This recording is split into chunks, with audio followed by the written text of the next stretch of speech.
We try to stay in our lane here and stick to stories about black violence and crime wildly out of proportion, and how reporters and public officials in the United States are in such denial, deceit, and delusion about it.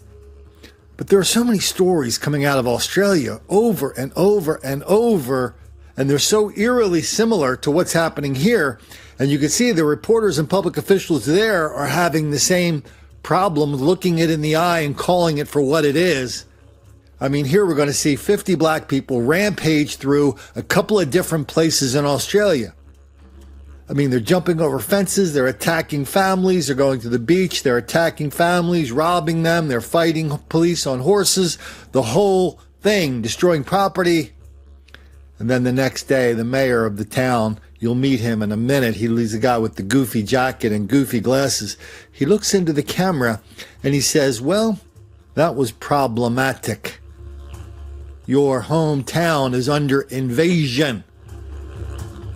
And you say it's problematic? That's the best you can do? Father who's been punched in the face and pelted with glass bottles after a gang of youths ran riot in his backyard.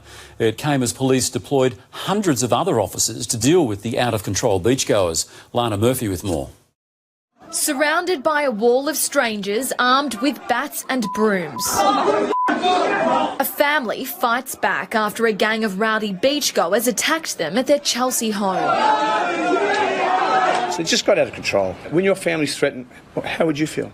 Scaling Frank's fence, the youths pelted glass bottles and furniture towards the family as they ate dinner in their backyard, smashing his son's windscreen and leaving his partner bruised. They're telling us they're going to kill us and, all this sort of stuff and, really, really vulgar things. Started throwing punches now. I got a couple, I got a couple back. Don't touch people's property. Have some respect. Police say the group was drinking illegally and using the popular beach cut-through before they started sitting on a car in Frank's driveway. They come in numbers and they're just so angry. Local council now open to considering a closure of the beach access point. Ultimately, we have to look at the options that are going to combat this type of violence and gang-type mentality down there. Police were first called to Chelsea at 6 o'clock to break up a brawl in this car park, but the violence spread into surrounding streets and the public order response team was forced to spend 5 hours dispersing smaller groups of youths. One person was arrested for drunken behaviour, a far cry from scenes unfolding at the same time in St Kilda.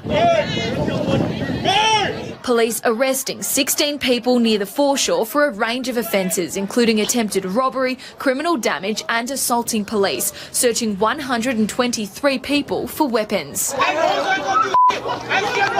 The City of Port Phillip's 24-hour alcohol ban is not in place until December 15. But more frustrating than that is that people are drinking unlawfully now. I can guarantee you we will never eradicate it completely. Lana Murphy, 9 News. Police will once again be along the St Kilda foreshore this evening after a violent night resulted in the arrests of 16 people. And in Chelsea, riot police and the dog squad stopped a gang of thugs terrorising beachgoers and families. Another violent night along St Kilda's foreshore. Tempers flared between police and a gang of thugs looking for trouble. Police were everywhere, but later in the night, it got a bit ugly. Last night was a bit problematic, there's no doubt. Officers made arrests for assaulting police, criminal damage and drug possession as part of Operation Sandsafe. Police also found one person armed with a knife. Just 25 kilometres away in Chelsea, riot police swooped on 70 teens involved in a brawl at a car park. The youths fled to a nearby beach and started attacking families.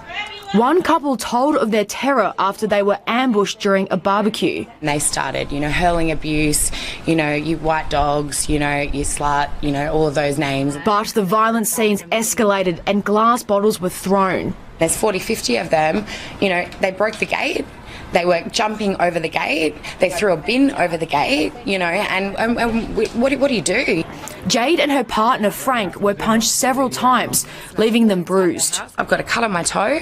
I've got cuts here. I've got bruises on me. I've copped a couple on the side of the face here, a couple. But what do you do? They're now in fear for their lives. I didn't go to work today because I felt like, it's going to be hot again. How many of them are going to come show up again tonight? Yeah, we are. We're worried. We're scared for our lives. When your family's threatened, how would you feel? Live now to Cassie Zervos at St Kilda. And Cassie, are police ready for more trouble tonight? Yeah, that's right, Blake. We're in for a hot night, which means large crowds are likely to come down here to cool off. Mounted police, water police and transit police will be on patrol tonight and throughout the summer period. But for now, people can still come down here and enjoy a drink by the bay up until 8 p.m. The 24-hour booze ban doesn't kick in until Saturday next week. You know, it was about 10 years ago that Australia, some of the geniuses down there decided they were going to make everybody with guns in Australia hand in their guns. They outlawed most of the private ownership of guns. Please, sir, I want some more.